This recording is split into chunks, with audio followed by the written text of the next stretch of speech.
Hi అండి అందరికీ. నేను మీ కీర్తనక్కని. నా ఛానల్ సబ్స్క్రైబ్ చేసుకోండి. కొత్త రెసిపీతో మళ్ళీ మేము ముందుకు వచ్చానండి. చేపల పులుసు. చేపలు నీట్గా కడుక్కోవాలి. అన్ని పులుసు లేకుండా చాలా నీట్గా కడుక్కోవాలి.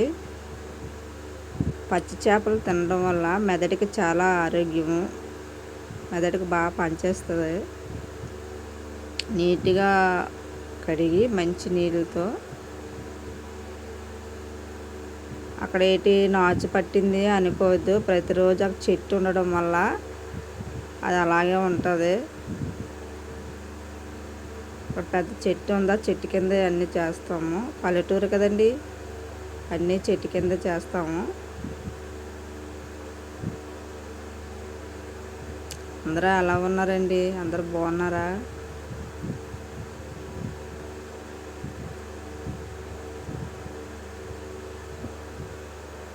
కడగడం పూర్తయింది.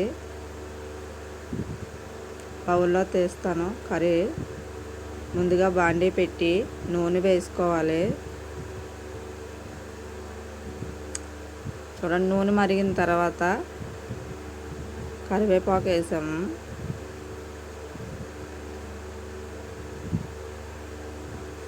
బాగా మరిగిన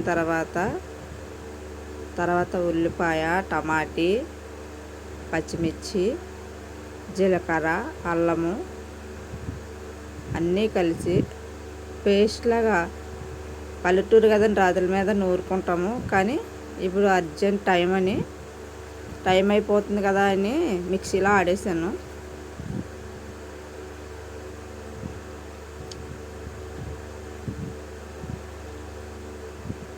అది బాగా మగ్గిన తర్వాత చూడండి, మా చిన్నప్పుడు మా అమ్మమ్మలు, మా నాన్నమ్మలు అలాంటి మట్టి పాత్రలు ఎక్కువ వాడేవారు. మేము కూడా, నాకు కూడా ఇష్టమై అది కొనుక్కున్నాను నేను.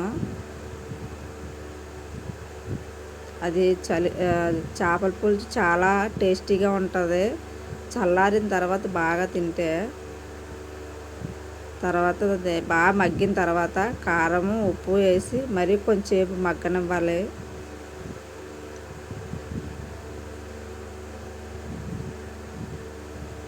అటు ఇటు అలా కలిపాను.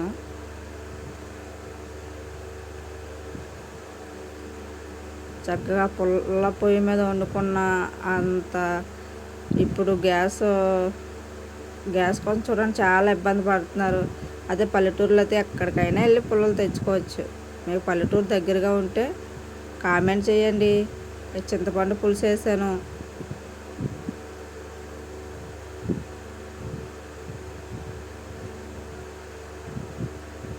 మా ఇంటి దాన్ని పాతవి ఉంటాయి.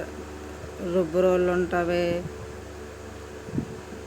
రాతి మీద నూరికే రాళ్ళు ఉంటాయి. చేపల పులుసు రెడీ అయిపోయిందండి. చూడండి,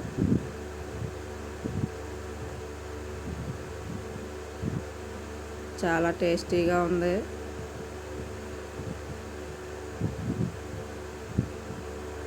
ఇదిగో మా పాపకు పెట్టాము.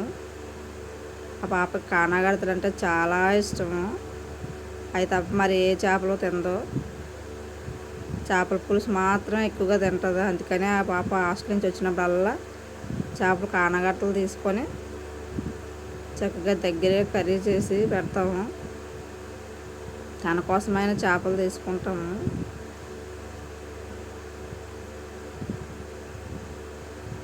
మీరు కూడా ఇలాగే చేసుకోండి.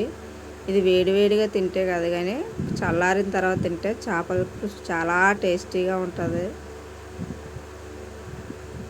చేపల పులుసు కదండి, ఎవరికెళ్ళి చూడకుండా తెగ తినేస్తుంది. అదిగో చూడండి మా పాపని.